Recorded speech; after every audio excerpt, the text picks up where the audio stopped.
Yo, what's up mga kalipad? Ito na yung ating day 4 sa ating pagpa-playtest ng ating Backsky. I-repair ko na nga yung kanyang ibang parts dahil meron siya mga parts na medyo na-damage noong una nating playtest sa kanya. At pinagtatanggal ko na nga rin yung mga nakalagay na brace sa kanyang likod dahil ito yung nagiging sanhi kaya nagiging malikot ang ating Backsky. Bago natin simulan ng video, special shoutout nga pala kay Yeshua Mir Bolido from Lanot, Rojas City, Capiz. Maraming salamat sa panonood mga kalipad. Ito nga pala yung mga poging hinete ng ating Backsky. Okay, let's go. Inihagis na nga ng ating kalipad ang ating Backsky. Air pump! Air pump!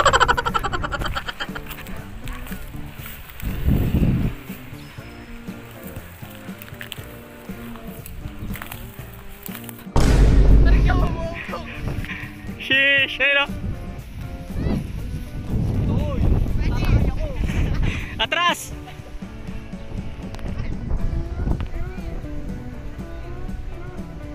Baka sumabit pa yan.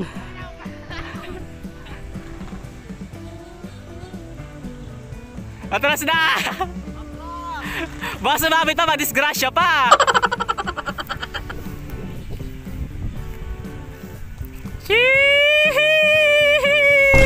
Buntot dyan. Buntot, lagyan yan para di magalaw. Wala nabali. Ano nga, baka may nabali. Wala nga. Bigyan na pa yung parisot, ginalaw mo. All goods na yan, gago, pwede na ipalagyan. Ilalim, kailag, ano? Anilag. Marilag. Oo.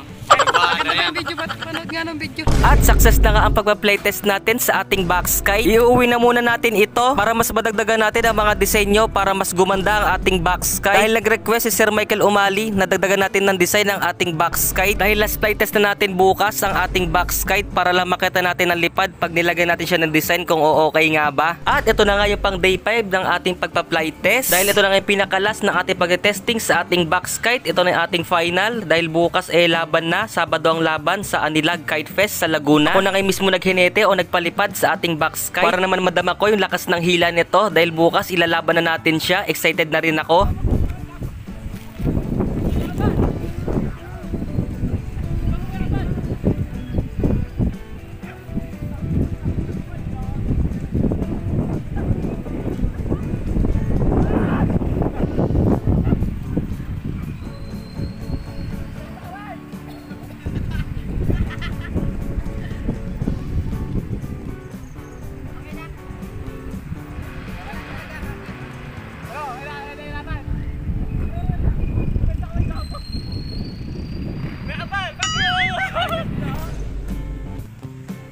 Yung paro-paro, pa video, balik pa rin daw. Babalik kami ha.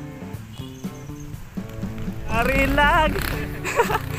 Babalik muna natin to. Sige. Besi naman, sabi mo.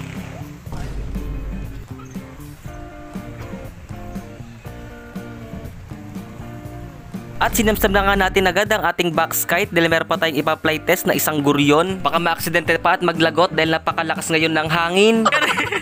Tayo magkibaba na. At meron pa tayong dadaling na flat kite sa Laguna. Ito nga pala yung ating guryon na di paro-paro. Ipa-fly test din natin para makita natin yung lipad kung okay pa ba. Yuhuu!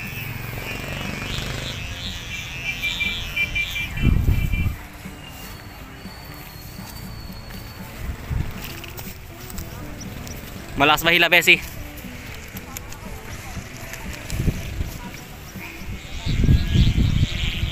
Butang ina, Bessie, unos.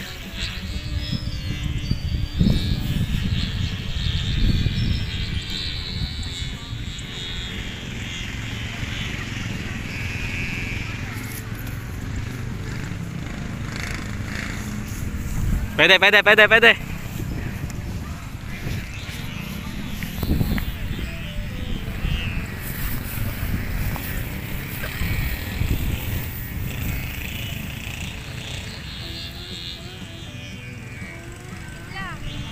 Kain pala yun. Country nga ganyan pa ang bagwis, ano matayog. Oo, matayog rin, gagi. Ganyan ang paborito yung gawin no? Isang angatan lang yan Oh, napalipad na dati yan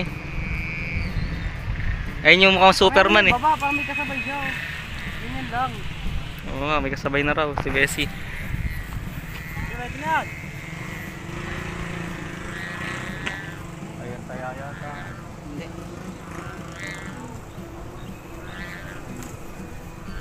Sheesh. Mukhang na ito doon na isang beses yan ah. Bago lang ba ng display yan? Matagal lang. Bago lang ba? Taon ako sa Sumba. Ang sumba niyan, yung laban racing. Ano? Sa Lobo yan. At ito na yung pinakihintay nyo mga kalipad. Dahil ngayong araw na magaganap ang malaking competition dito sa Laguna, ang Anilag Kite Fest 2025. So sinundo na nga tayo ni Sir Michael Umali dahil nagpa-register na nga siya sa entry number 25 ng Pangil Laguna. At maaga na nga tayo sinundo para mabilis tayo makarating sa Laguna. At buti na lang, sukat na sukat nga pala yung mga saranggola na ginawa natin dito sa loob ng L300. Excited na rin ako at first time ko lang masasaksiyan ang laban dito sa Anilag Kite Fest. At habang bumabiyahe na nga tayo, merong hindi inaasahan na pangyayari. Biglang merong nasemplang sa pakurba na daan.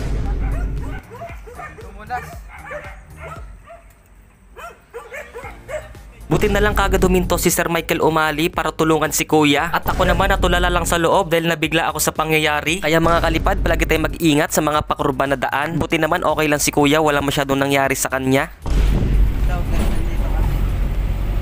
At sa wakas, after ilang minutes ng biyahe, bali 30 minutes tayo bumiyahe, nakarating na rin tayo sa Pangil Laguna. Dito na muna kami dumiretso sa milk tea shop ni Sir Michael Umali dahil mag-aalmusal muna kami bago kami pumunta sa venue.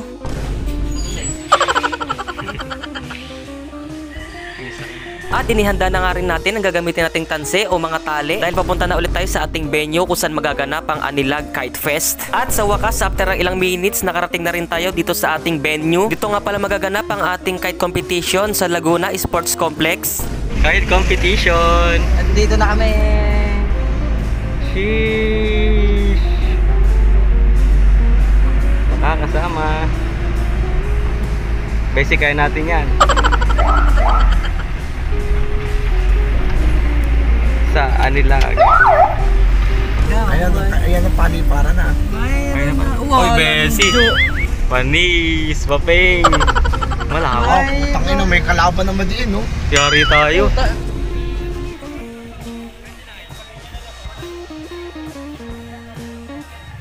At nang dumating na nga tayo sa paliparan, napakadami palang sumali at ang gaganda ng kanilang mga gawa. Iba't ibang mga uri ng 3D kite ang mga isinalang dito. Napakaganda ng kanilang mga gawa. Talagang nakikita natin napakadidiin ng kanilang mga dinala na panlaban. Dahil mas mabusisi ang kanilang mga ginawa, napakalulupit talaga nila. Makikita natin na talagang pinaghandaan nila ang kite fest na ito. Napakalupit at napaka-creative na mga kalipad natin ng mga taga Laguna. At sinimulan na nga umikot o maglibot ang mga judge. Dahil isa-isa nilang sinusuri at nilalagyan ng puntos ang gawa ng kanilang mga kalahok. Para nga nanliit ang paningin ko sa aking ginawa na 3D box kite na ito dahil ang lalaki ng mga sumali dito. At matapos ng isa-isahin at lagyan ng puntos ng mga judge ang ating mga kite, isa-isahin palili pa rin para lagyan na naman ng puntos. Kaso naging medyo challenging ang laban na ito dahil napakina ng hangin, napakahirap magpalipad ngayon ng mga 3D kites. At kaya yung mga participants natin ay medyo malungkot dahil napakahinangan ng hangin, napakahirap magpalipad. Natsyempo nga ngayon na pangit ang panahon kaya halos karamihan sa mga sumali hindi nila napaangat yung kanilang mga kites dahil nga napakahina ng hangin.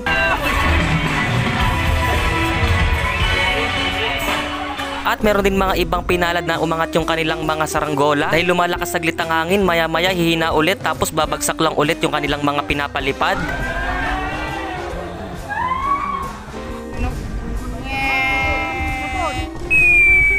Yun!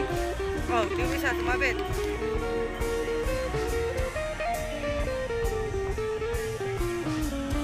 Tumabit ang butot. Atay ka!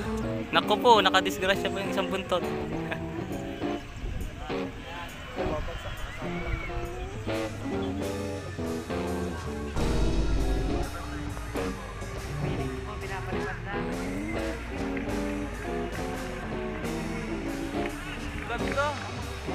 Angas men. Yung isang tao po.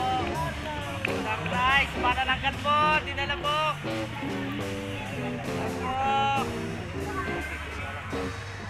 Bibok! Superman!